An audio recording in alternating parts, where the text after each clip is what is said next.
your reputation and your relationship with people is your most important thing in life. Money comes and goes, wives, kids, this, that, whatever. But the main important thing in your life, if you want to make success of it, is your relationship with the man upstairs and your relationship with people. I always wanted to do business, and I was lucky when I was in Investec that my job was to go and get business and cash from business people.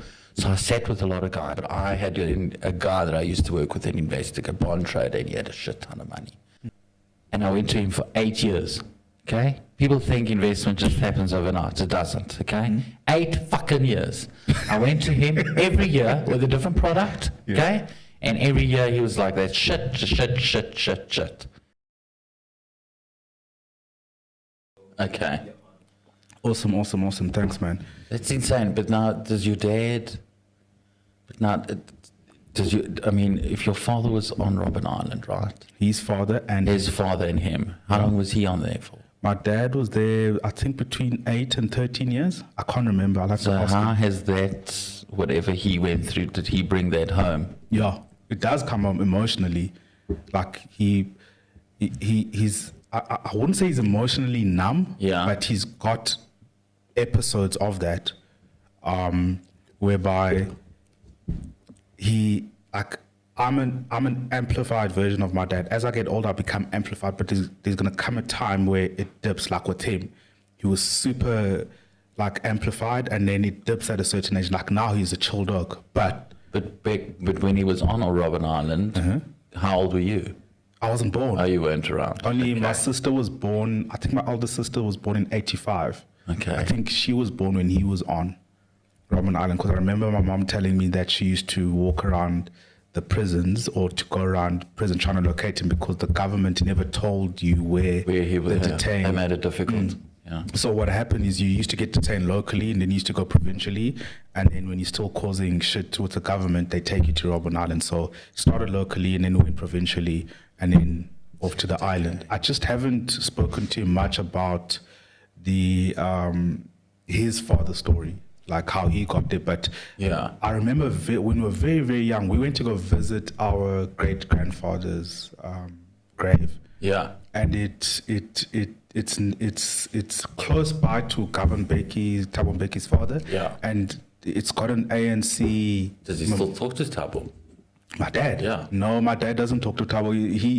He was part of his government, but he wasn't part of his cabinet. Okay. So when he wasn't in, like he was in the background. Yeah, he was a director in the Eastern Cape. What does he do now? Retired. My dad stopped working in 2009, a year before I left school. Afterwards? Because that's hard. Community work. So he is part of the committee in the Eastern Cape to look after all the Robben Island prisoners that are still alive in there. So they travel around and see prisoners, go to conferences, and sits on a few township school governing bodies and helps schools and stuff like that. So when I talk community work that my family's done, community work. My dad, when my dad first got arrested, I think he was 17. I was in grade, like to put it, I was in grade 11. Yeah. And then that was the end. They were arrested for political violence. Well, which means... I have to talk to him. I should actually get him on here. A mate of mine. Get him on here. A mate of mine thinks I should. I will. But it depends if he's comfortable to do it or not. He would be comfortable, but I think he would warm up over one episode. I think the first episode could be too much for him. So, but like it's just not his life, right? So, but over, like I think in a second episode, he would come nicely. He would come nicely. It's also nice to get when your parents get old, and I can see it now with mine. They repeat the same stories over and over and over. They kind of live in the past. 100%, yeah. But I saw this thing online where you can get a book, right, and you can write, because he'll have history up until a point. Right? Your mother's side will have a different history up to a point.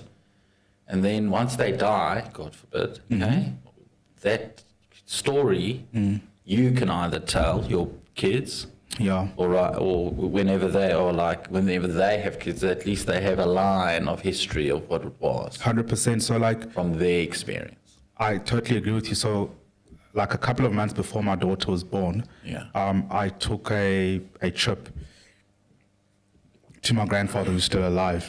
Yeah. and I started drawing a family tree for Totally.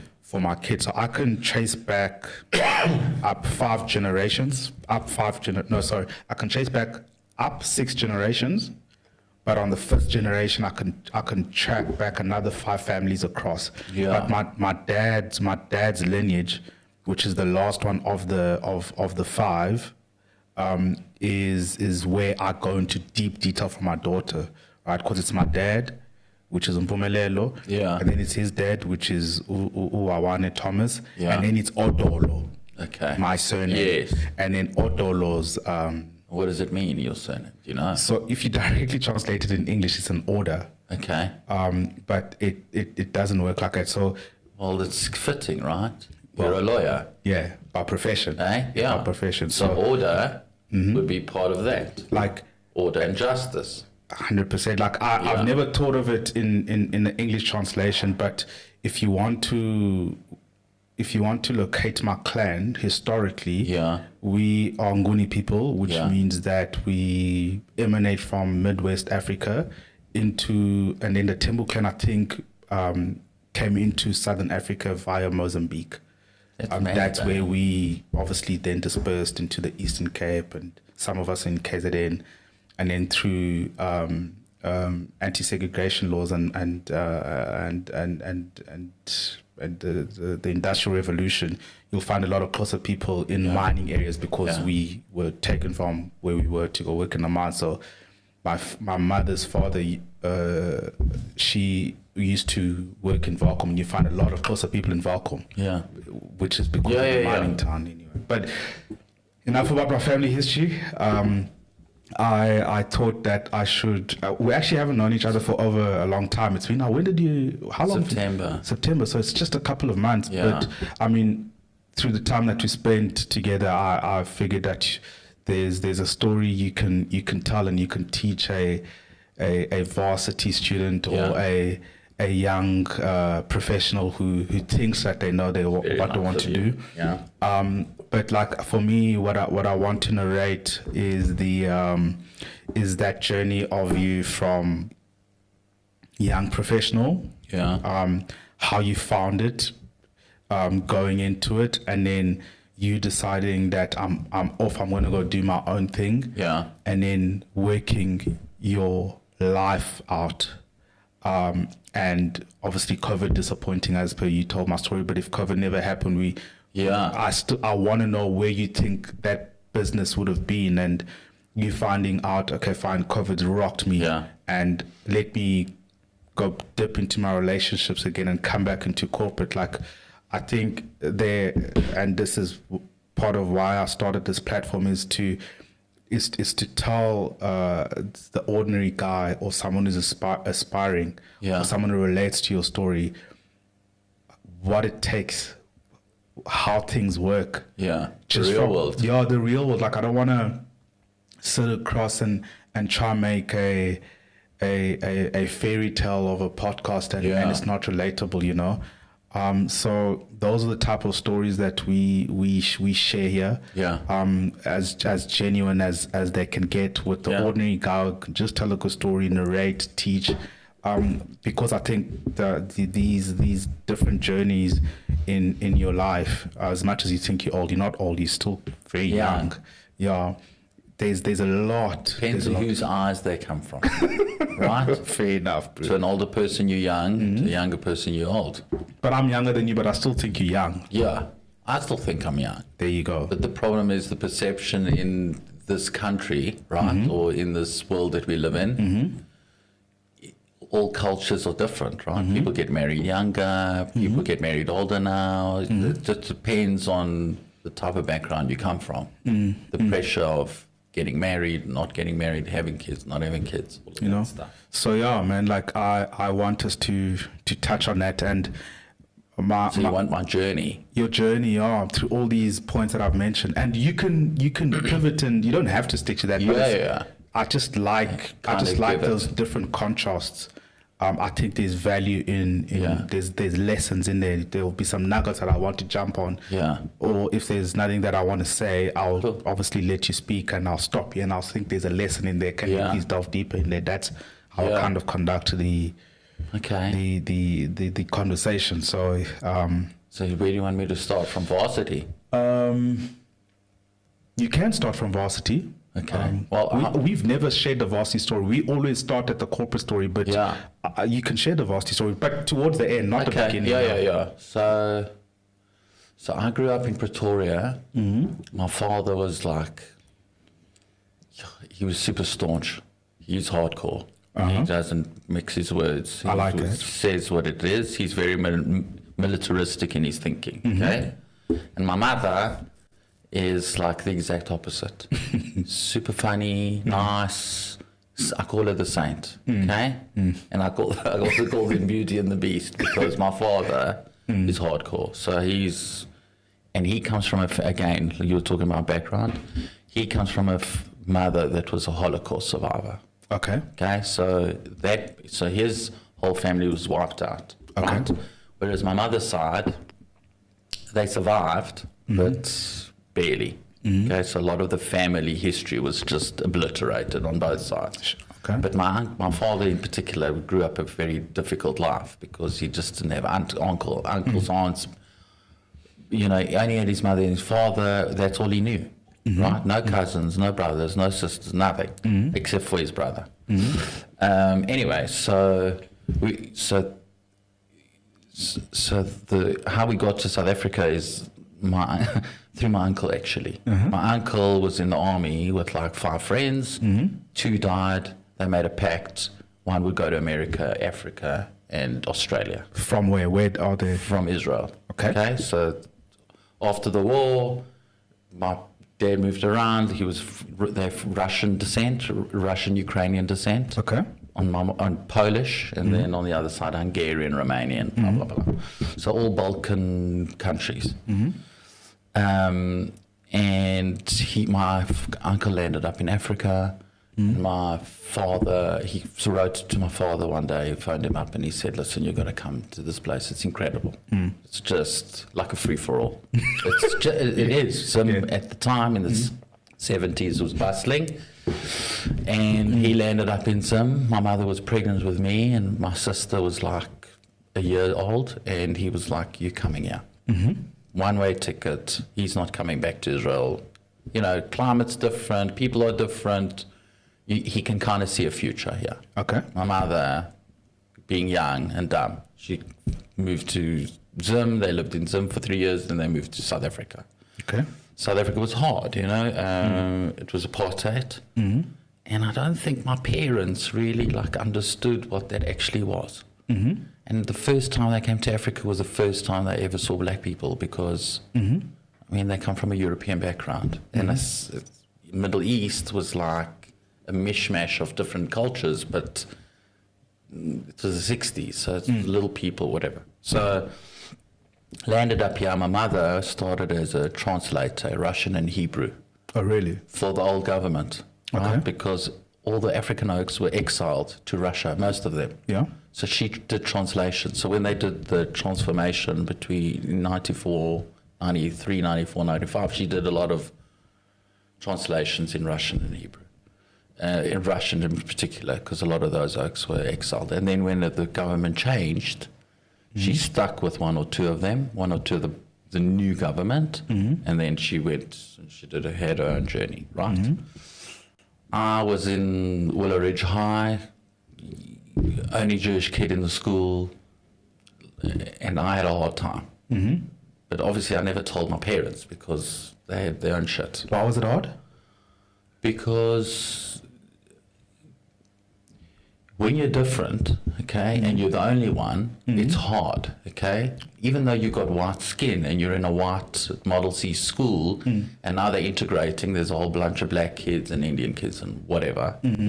But at the time, for me, I might have been white, but I had a lot of friends that were of different cultures because I was different. Yeah. You know, maybe not on the outside, but on the inside, and people would find out, and it would be a big thing. Yeah. For them. Yeah. For me, it's just like whatever, you know. So I had a little mix of different friends, different cultures, so you get different music, different stuff. Yeah. Then I went to varsity, and I had a great time at varsity. Where were you at varsity? I was at Tux. Lovely. Okay. I love Tux, okay? But I took a gap year, I went to Israel, stayed with family, I did kibbutz stuff, I did a whole bunch of things. But I was naive and young and thin, and I didn't know what I wanted to do. Okay. And my aunt was like in marketing, so I was like, that looks cool, I'm going to do this. Okay? So I went and studied marketing.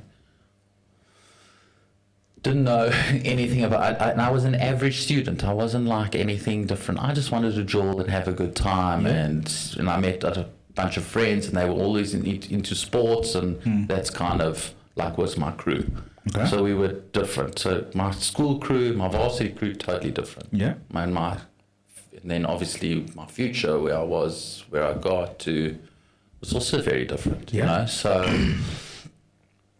I finished varsity, then I was so average that I had to apply to get into honours. And they only accepted like 33 people. I was one of 33, so I was super happy. So I did my honours, and after school, after varsity, I wanted to look for work. So I got it to, putting out my CV and whatever, but you have nothing. Yeah. You've got no experience, and you'll take whatever you can get. Yeah. So I landed up some holiday. It was called Top Holidays. It was like this marketing. They had brochures and stuff, and I was like the marketing manager. And it didn't pay very well. It was like my first salary was 3,500 rand. Okay, back then we're talking 2005, 5. It didn't get you far, right? So after tax, we left with like 3 Gs. So I was living at home and whatever, and I was on a 3-month probation. And after 3 months, I was supposed to get 6 grand. That was the deal. Yeah.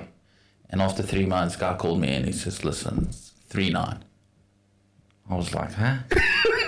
I was like, but you go like, you're missing something here. Yeah. Right? And this guy was like, 3.9, take it or leave it. You got 20, you got the week, this was a Friday, you got a weekend to decide.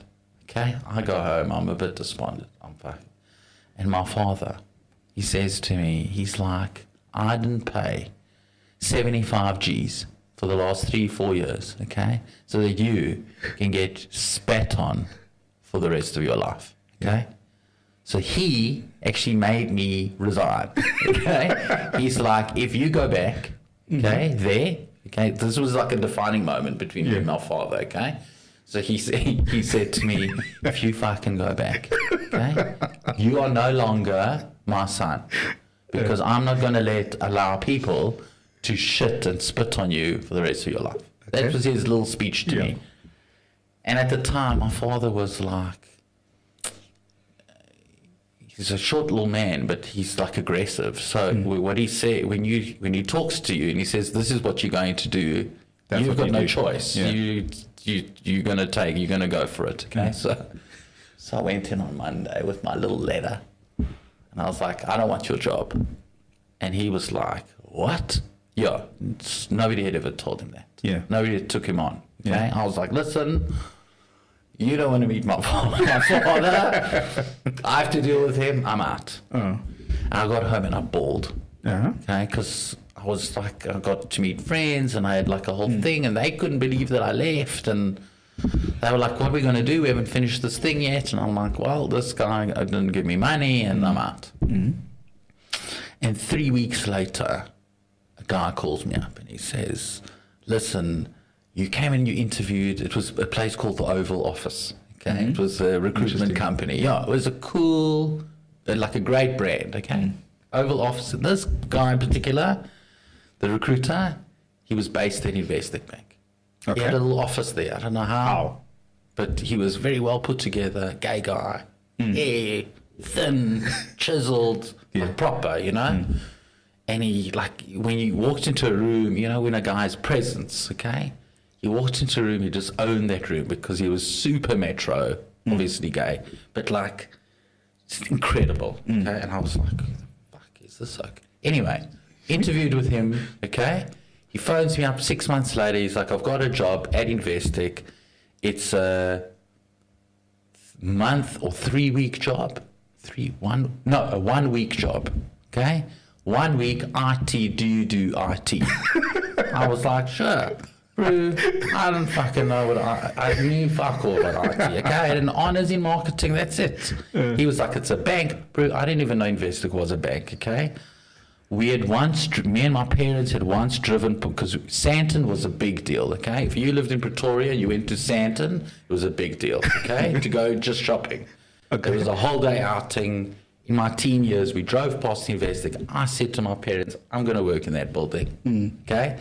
They had a good luck. They were like, whatever, dude. Because I was like the average kid. They had high hopes for my sister. They had zero hopes for me. I don't know why, whatever. So, because I was a naughty kid or whatever. So I just like, it was always, I wasn't like the most astute person. My sister was proper. Anyway, he says to me, you want to come work? It's a 1 week IT. I was like, fucking sure. Chance, okay? My dad gave me an old shirt, okay? He had this beautiful Yves Saint Laurent shirt, okay? That it was his prized possession. He had one, and he was like, you can have it. That's hectic. Okay, it was a white collar, like I wear at work, white collar, white collar. It was a white collar, beautiful purple, dark purple. Never forget it. Put on a pair of pants. He gave me a suit jacket. Sure. I went, okay? Had like an old little Volkswagen little Chico, drove to Investec. And obviously, bro, when you walk in there, your mind is blown, okay? Like when you walk through the reception, it was like a different world. I was like, where the fuck am I? Like, who are these people and why are they so nice to me, right? Because that was my first impression. But it was before this new section, so you walk in and there's 3 receptionists. Yeah. All this marble shit everywhere. And I'm like, fucking, I've arrived. Yeah. Right? Yeah. And I walk into, this chick says to me, I see you're a little on contract. Oh, you're going to be here for a week. So I was like, oh, okay. So I go upstairs and it was, the role was to take all the old computers, okay? Those big computers, okay? To unscrew them, okay, that's how I started at the tech. Yeah. Took off the back, take out all the good parts, okay? Again, zero computer skills. So I'm like, what is a good part? Okay? And then they had those big tower things, you know, you put the thing in, it's unscrew that, take that shit off, take all the good parts out, whatever's left over goes into a room, that goes to charity. That was my first job, okay? Indian chick was the person who greeted me at the door. She's like, are you the IT expert? I was like, I think you got the wrong person. I was like, yeah, right. Because the guy recruiter, he was like, you fucking tell them. He goes, you've got a bit of IT. He's obviously gone through my CV. He's like, you've gone through, yeah, you can definitely do it, right? Because he gets money for it. Yeah. So he doesn't care, whatever. So I say, yeah, IT expert. So I was like, what do I have to do? She's like, she takes me to a room, and I'm not lying, bro. It's computers from the floor to the roof, okay, somewhere in the building. And she says, you got to take that, you got to go downstairs, get it from that room, come back, unscrew it here at the table, and then you got to take it to the thing. And they gave me this little trolley with this handle thing. So I was like, okay, what's a good part? Oh my God. So she's like, you've done IT, right? And I was like, sure, but like, just show me. Yeah. Right? So she says to me, I asked for an IT person. Eh? She was a short little lady. She was cute. Like, must have been, I was 25, 23, 24, 25. Yeah. 25. And I was like thin and lacquer, you know. So I said to her, yeah, I'm the IT expert, obviously, you know. She's like, because I don't want a guy who doesn't know what he's doing, right? So I say to her, I'll be honest with you. She goes, what? I said, I'm not an IT expert. I said, I studied marketing. I did a bit of IT. I can't go back to home because my father is going to cut my nutsack off, okay? If I come without a job, I'm dead. Yeah. So I'd rather just stay here all day. I said, so if I don't do well in the next 3 days, you don't have to pay me, okay? I'll work here for free. But if I'm good, you keep me for another week. How about we do that deal? And she just looked at me and she was like, I'll take you up on that. Because then if she doesn't pay me, Cheers. she looks cool. Yeah. All right? She's got a free intern. Yeah. And that's how it started, right? So I sit at this table. I go and get these fucking computers. And I bring them back and I unscrew them and I do the whole thing and I put it back in and I'm going up and down the whole day. Okay, taking off the tie. And I'm sitting at a table with 2 other people. Black guy, recently married, okay? This Indian chick who was now the talker, and there was a woman that just got divorced. Hated men, okay? Hated men, okay? We were in a cluster. And I was doing all this stuff. And then what I did is I took all the serial numbers, put it on this Excel spreadsheet, and made it look cool, and I was giving it to this. And while I was in that cluster, I obviously got to know people in that cluster. And that's how you pivoted. Yeah. Okay. So I realized the black guy, he was the star. Okay, he was the smartest. He was like a funny, nice guy, 30, very cool. I think he's still at the bank. The Indian chick, she was like very like everything in order and the stuff. And the woman the man hater on the other side. I knew if I got her, I got the group.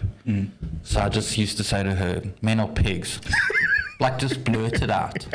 And she'd be like, yeah, they are. And I'd be like, yeah, fucking dicks. You know, stuff like that. While I was doing all my work. And then also I'd be like, anybody want coffees? Get everybody's cards, go downstairs, get coffees, blah, blah, blah. And this place is just enormous. And I'm like, how the hell am I going to stay in this place?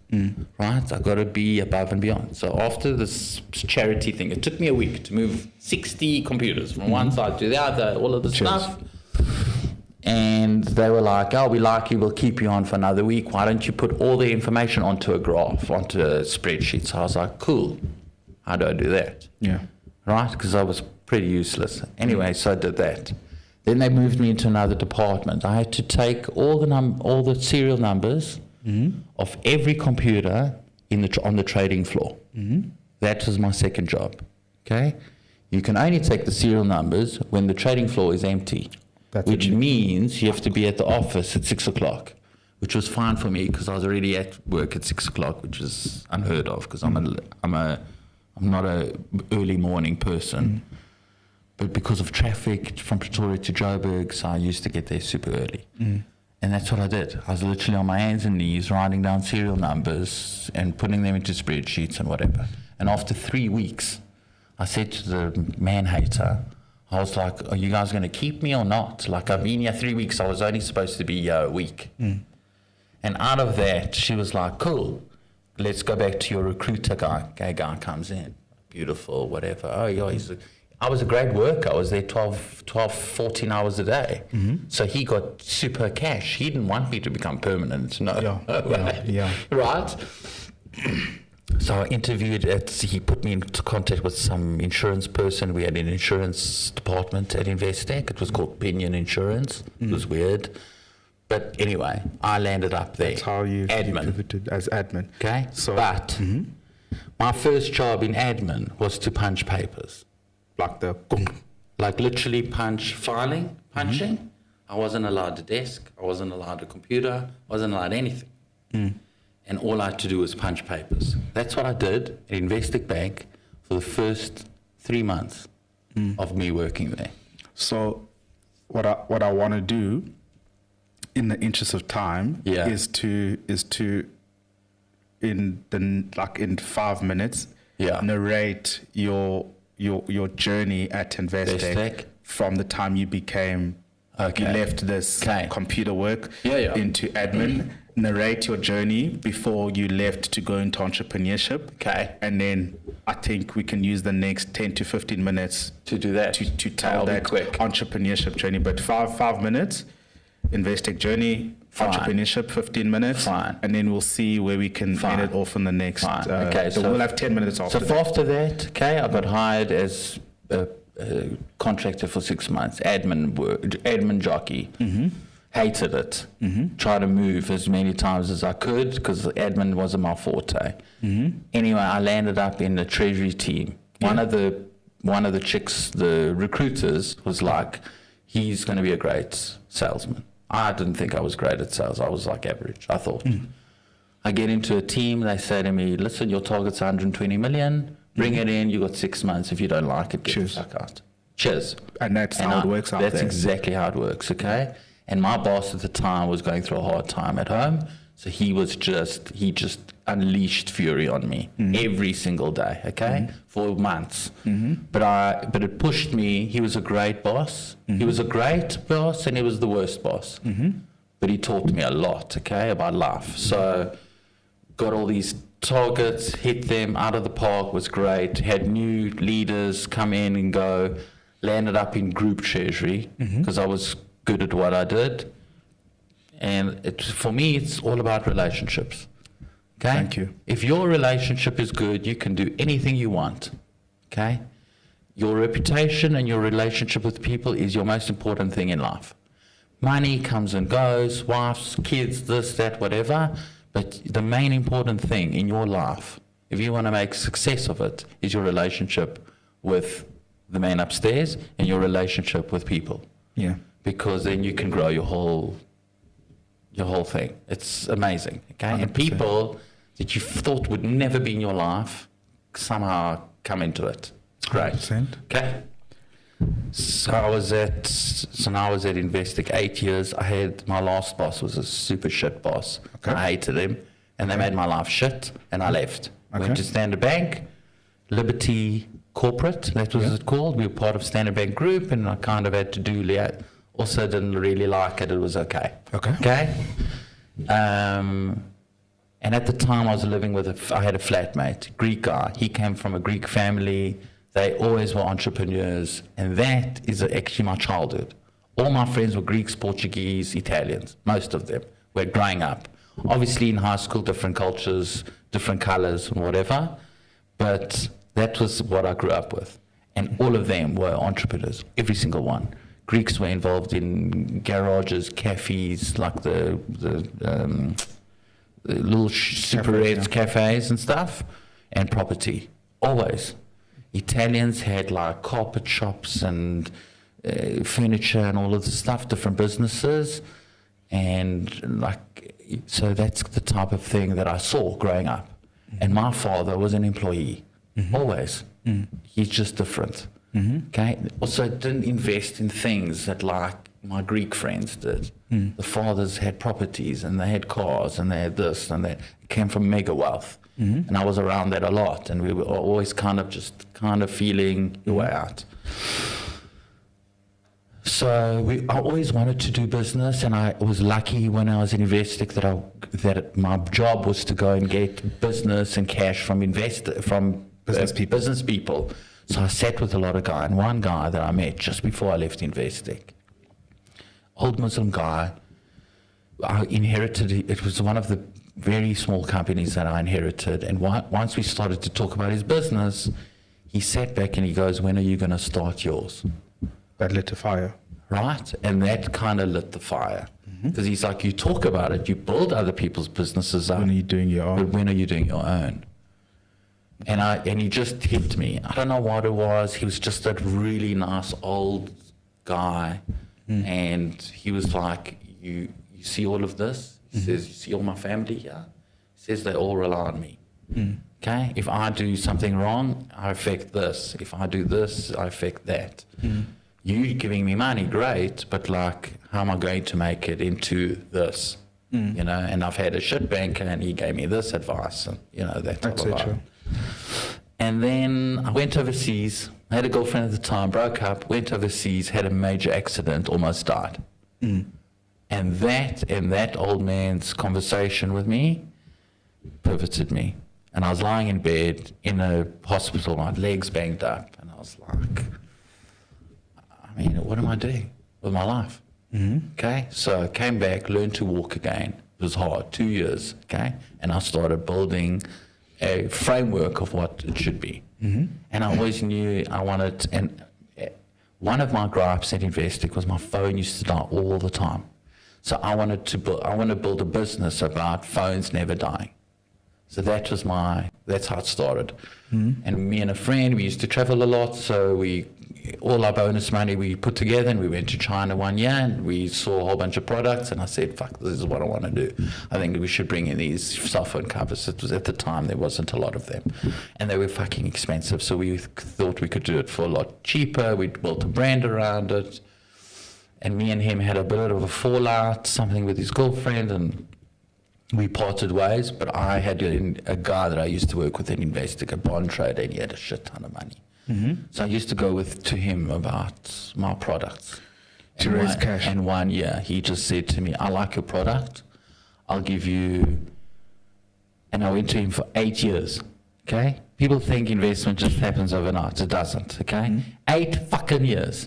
I went to him every year with a different product, okay? And every year he was like, that shit. And 1 year I said to him, I've got the product for you. I want you to come and see it. So we met up, and I'll never forget it. He says to me, I'll give you, what was the number? He says, I'll give you 500 grand. Yeah, I'll give you 500,000 for 10% of your business. And I said to him, give me 2 million, you can have half. Or like 49%, whatever, the legal one. And he 49 and you 51. Yeah. Something. I said, give me 2 bar and you can have 40%. And he goes, done. And I fucking couldn't believe it. I was like, what the fuck are you talking? Bro, like mind blown, okay? I was like, what? Yo, shat myself, okay? Because now it becomes real, okay? So he's like, what's your timeline to leave work? 6 months. I was like, cool, let's do it. At the time, Liberty was going through a bit of a shit show at the moment, and we were going to get retrenched anyway, so it was perfect timing. Now, I had never told my parents, okay, because they are employees, and that's their mentality, and we don't want to rock the boat, okay? So I came home, I said, listen, on the weekend, I came and visited them, and I was like, listen, I've got a product that I want to build on. I got an investor and I'm leaving Liberty. And they were like, are you fucking on crack cocaine? What are you talking about? What? No. Anyway, I did it. Left work, got a little bit of cash in, started working, blah, blah, blah. 6 months in, he's like, listen, we're selling all our little businesses and we can't fund you anymore. And I was like, what? Bro, I had left my job. What are you fucking talking about? Like, he had given me drips and drabs of the 2 million, but he didn't give me the whole thing. So he's like, just come into the office. We've got this lawyer. He'll come and explain how this deal works. So he says that we can buy your business, but you got to pay it back in 3 years at 6 times the price. 6 times. And I was like, nah, fuck that.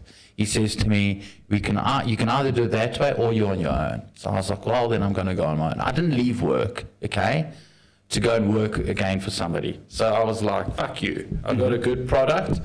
I think I can do it. We've made a couple of fuck-ups, but like, I think I can still take this to the next level. So that's what I did. And out of the 10 businesses that he dropped that day, I was the only guy that left and said, fuck you, I'm out. Okay, I'm going to do it on my own. And I did.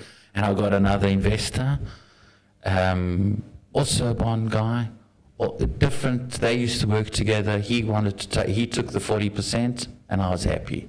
Okay, and it was a guy that I used to work with, a black guy, also as well, and had a lot of cash. And he said, cool, I'll give you X amount, I think it was 600. And I'll take the 40%. I was like, sweet. And we started, okay, and learned a lot about culture with him. Massive, okay? But we didn't really see eye to eye. But I ran the business as lean as I could, okay? Like, I cut my salary down half, if not more. It was probably half of what I was getting paid at the time. I had an ops manager, and we built up, all I did is I pivoted to travel companies, because obviously I had a charging product.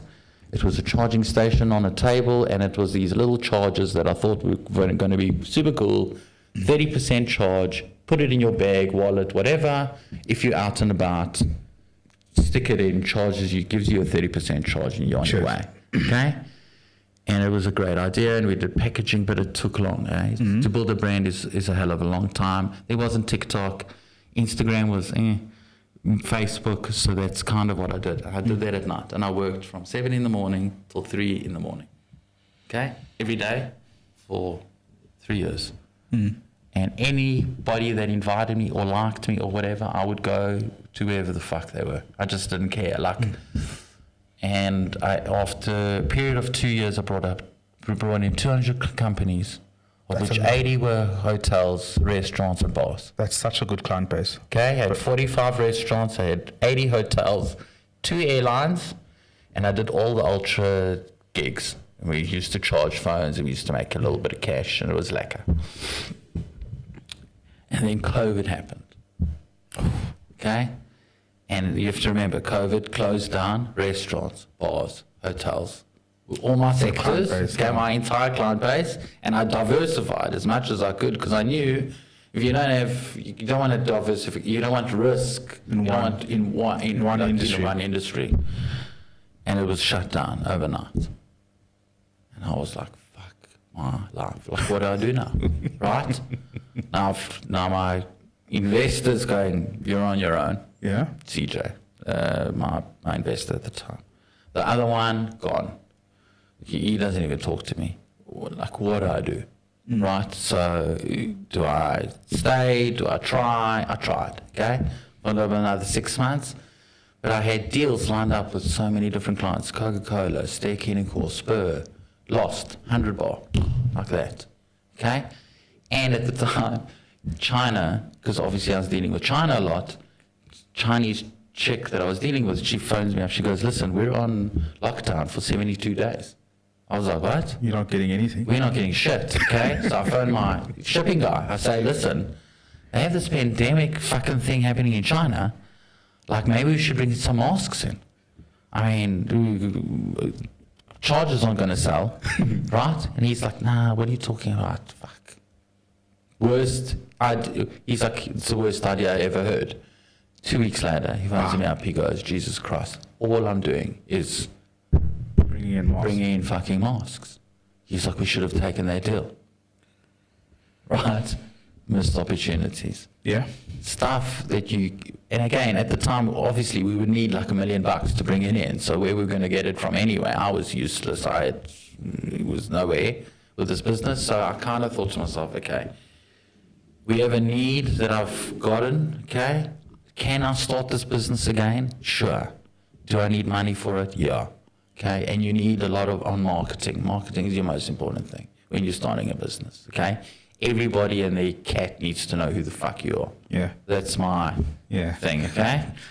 But again, I had gone through a hard time, and I decided, let me go back into corporate. And let me go back into corporate where I can help businesses again. Wonderful. Okay? So that's what I did. I took a massive salary cut.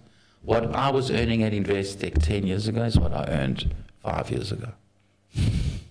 That's rough. Okay? Rough. And the thing is that it's about work ethic. Yeah. Okay? So was it a hit to the ego? Fuck yes. Yeah. Was it more that I was earning when I was on my own? Yes. Okay? But just surviving. So whatever I got in, I paid off. And also I had to pay off all this debt. I had a lot of debt because I accumulated it, investors going and whatever. So you also have to know when to walk away.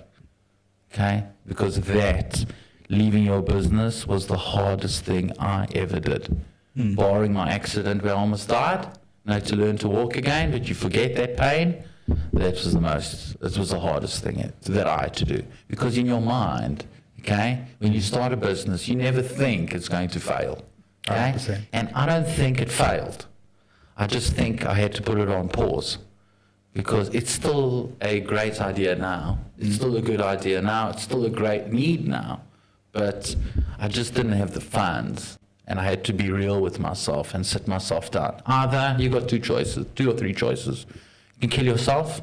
That wasn't an option for me. Okay, you can start again. Okay, but then you've also burnt a lot of bridges and all this other stuff. Cool. Or you can go back to corporate, what you know. Okay, and I did well. So I thought, okay, like let me try get back into corporate. It was COVID, so nothing was going to happen. Okay, so I went up, tried, handed out my CV to, I don't know, 300-400 places, 500, 1,000, every single day, LinkedIn, this, that, whatever, begging. Nothing came. Eventually one guy said, come in. And that's where I met Pavlo Fatidis, which was on this radio show with, what's his name, Bruce Whitfield. And he had this company called Oric, and they do business consulting, basically. And I didn't know who the fuck he was, okay? Apparently he's super famous, okay? Apparently. Yeah.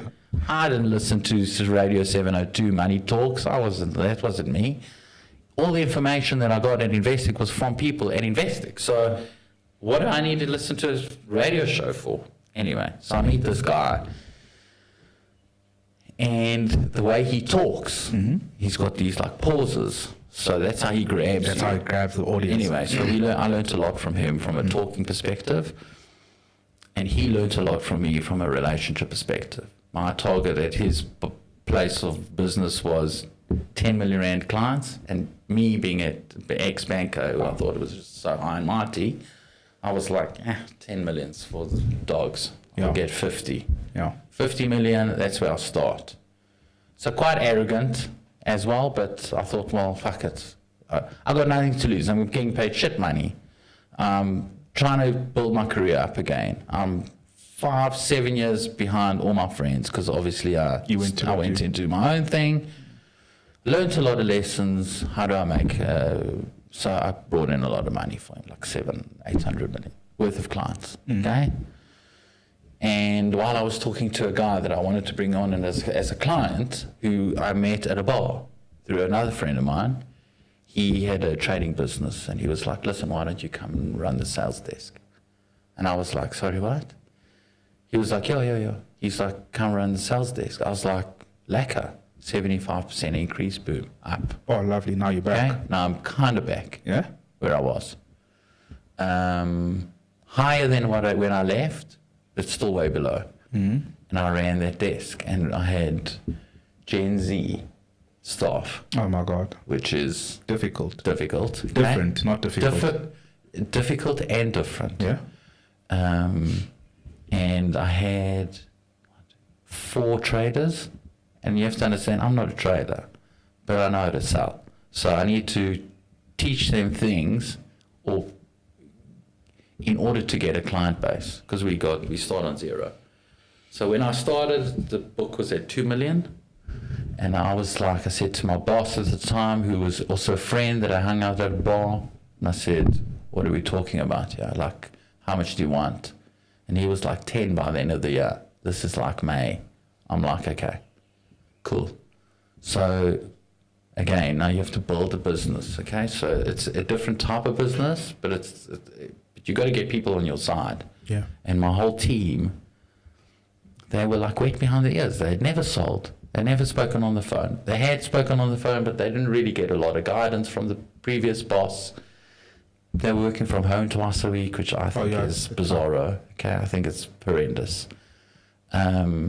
Because I think when you're building a team, you have to be, listen, if it's a pandemic, get it. Be my guest. Okay? You can't be around people, that I get. But once the doors open again, I think it's important that people sit together and get to know each other. And that's how you really build a business. So on my second day, I had this girl that I worked with, her name was Kia. So I said to Kia, do you guys work from home? So she was like, yes, I work from home Monday. I work from home Monday and Friday. I was like, what? And the other one was like, yeah, I work at home Wednesday and Tuesday. So they're never going to be in each other's face. So you just don't know each other. So it's 100%. A fuck show. So I said, well, I said, so you work from home Monday and Friday? She goes, yes. I said, not anymore. I said, on Monday, you're going to be here at 8 o'clock. and you're going to leave on Friday at 6 o'clock, and I'm going to be with you every step of the way. Mm-hmm. And that's what I did. Okay, so that's how I built that whole business up. up. We did phenomenal. We did phenomenal work. The guys were doing 50 calls a week. I got them to 500. How do we get there? You know, what do we say to clients? How do we say it to clients? If you know, everything is recorded, so you can't have a person saying, well, this is green, and it's actually red.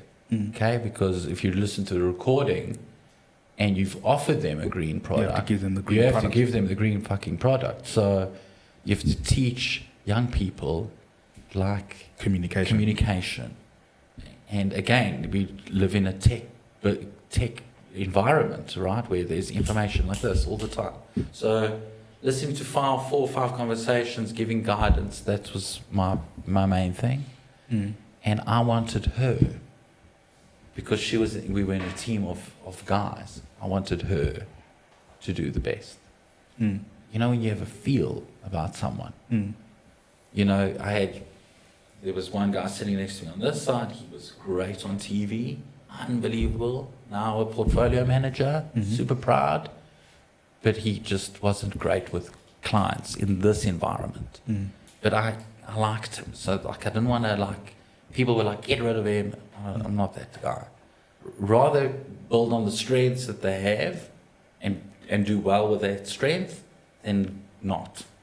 So they all went on TV. They all started building up a career. I didn't want to be on TV. I don't think I have a face for TV. But also like I don't need to build up a reputation. I think I'm doing okay reputational wise, and I think I've got enough of a network. And I wanted them to really build on the knowledge and the shit that they learnt at varsity, and they're all investments and financial management and all this crap. So that's what I did, and I think I built up a really good business. And today they're at great companies. They're doing phenomenal things. And I think I was fortunate enough to be part of the team that built up and made careers for other people, which was cool for me. So thanks for the story.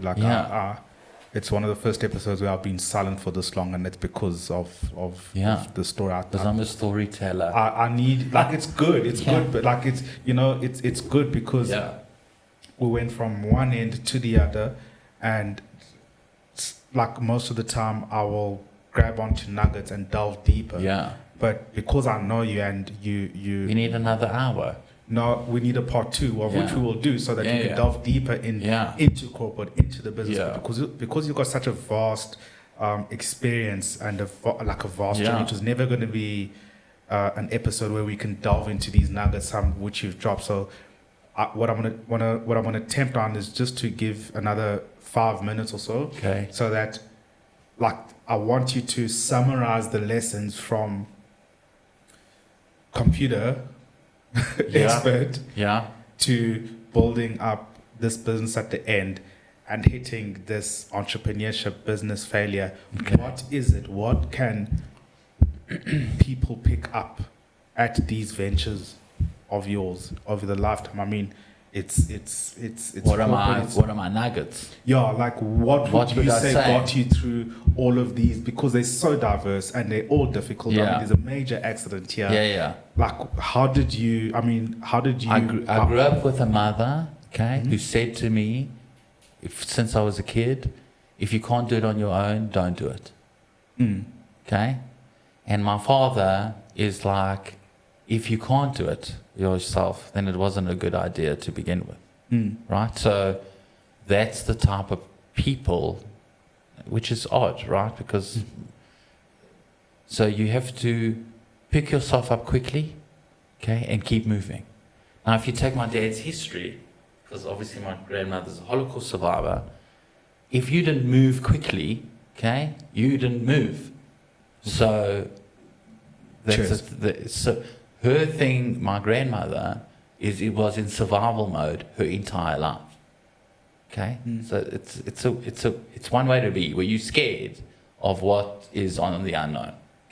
So if I take my nuggets, fail forward, that's my big one, okay?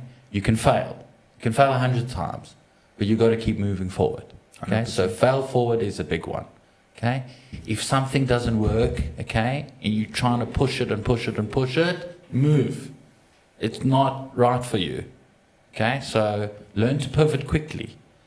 The environment that we're in at work, okay, is an environment where you've got so many moving parts all the time, okay, and people are just talking about this and this and that.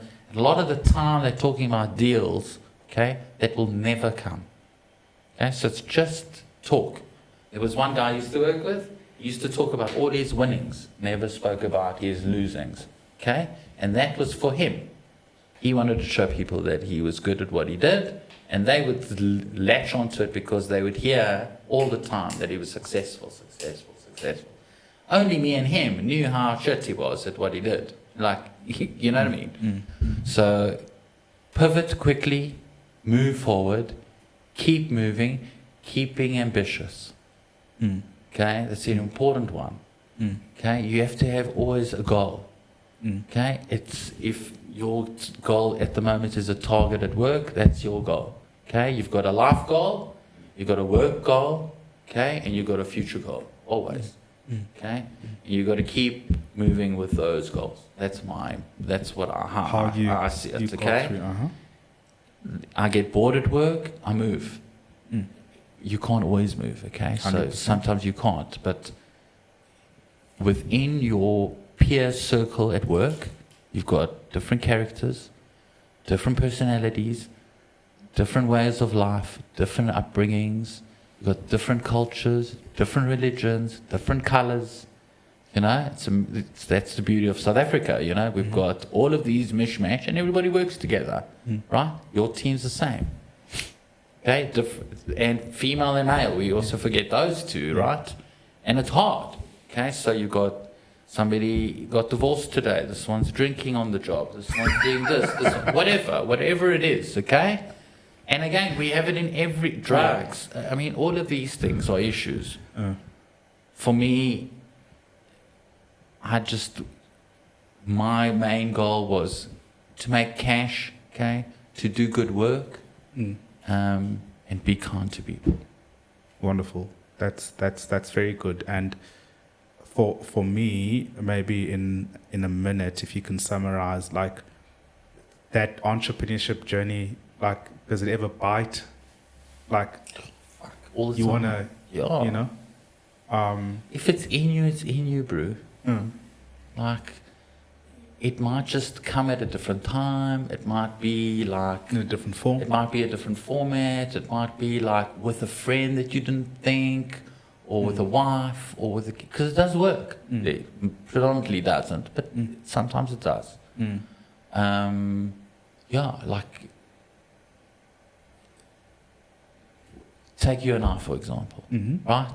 We didn't know each other 6 months, 5 months ago. We didn't know each other. Now we're friends, Yeah. right? Yeah. Acquaintances, Yeah. maybe. Yeah. Okay, Both. both. Yeah. Okay, so what makes a stranger become an acquaintance, become a friend, become a confidant, become a partner? Because there's that cycle. Yeah. right? That is the cycle. Well narrated. That's Right? like, yeah. That's the cycle. Or, like, how do we build something, or how do we not build something? Or what if we're not building for ourselves, but we're building within a corporate? You can also do it that way. Some of the people we've worked with that had never left the bank have done exceptionally well. Incredibly. Okay? Exceptionally well. But they've put in time. Okay? So what is their consistent thing? It's time. Yeah. Okay? For you and I, for me specifically, I didn't want to be in a corporate all my life. Did I like the suit and the tie and the jewels and the checks? Sure. First one to tell you that, okay? Yeah. And that's what I got out of investing. Yeah. It was fucking lekker. Okay? It was hard environment, but I got to speak to amazing fucking people. Like Stephen Kossoff, brilliant. Cantor, Kieran Whelan, Itu, who I used to work with, you know, like now he's fucking big in the bank, you know? But some of them also haven't found their place. So you just got to me as a person in my team, I think is like, I want to do good business. I don't want to fuck anybody over. I want to build, okay?